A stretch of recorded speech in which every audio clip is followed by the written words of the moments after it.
So basically, what is a DLL? DLL is a basically dynamic link library. It is a Microsoft concept, and it's Microsoft implementation of the shared library concept in Microsoft based OS, that is Windows or OS 2 operating systems. So whenever an application is launched, suppose I am having an exe and I am launching that particular exe, a number of DLLs are loaded. Why? Why do we need DLL? Because we have to perform some system specific task for which system has already been built in functionality. So we would like to use that functionality. That's why we are calling system DLLs. So whenever we require any DLL, the DLL are loaded into the memory either by fully qualified path or the application itself resolves the fully qualified path of the DLL. Now see, this particular line is very important. A number of DLL are loaded either using the fully qualified path or the application resolves the fully qualified path of the DLL. The first line, fully qualified path, if we are using the fully qualified path, we won't face many problems, or we will face very less problem. But if the application is resolving the fully qualified path, then there is a problem. Now you can ask me, is it possible to ship an application without using DLL, or is it possible to ship all the required DLL along with my application? That is, bundle all the DLLs along with my application and make a binary and ship it to user. Practically speaking, this is not very much feasible.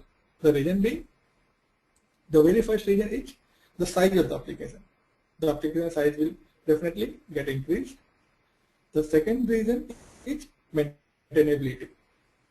It's very difficult to maintain the system DLL, because whenever the OS update itself, it may update that particular DLL. It may not. So if we are shipping all the DLL with our application, whenever there is a slight change or slight update in that particular DLL, we need to again patch and update for our application.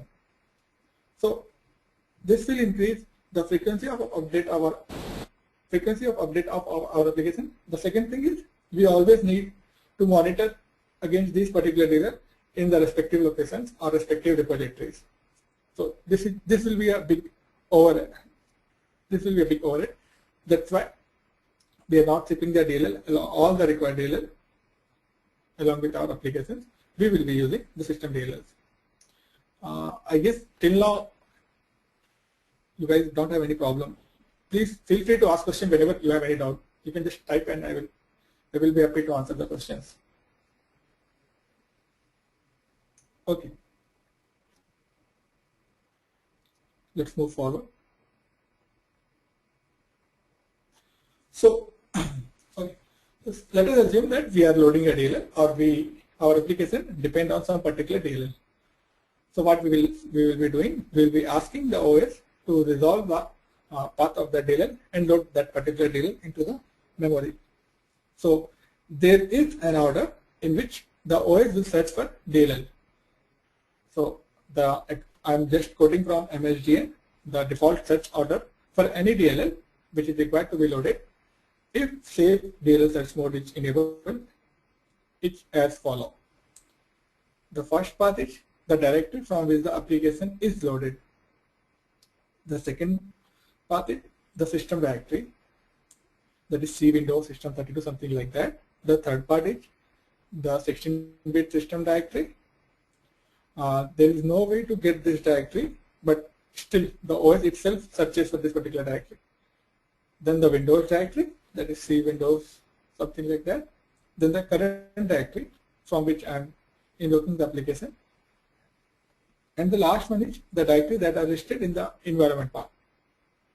So in this order, the OS will search for DLL. So first OS will go to the directory from which the application is loaded. It will try to find the DLL in that particular directory. If the DLL is found, then very good. It will load the DLL and return a handle to myself.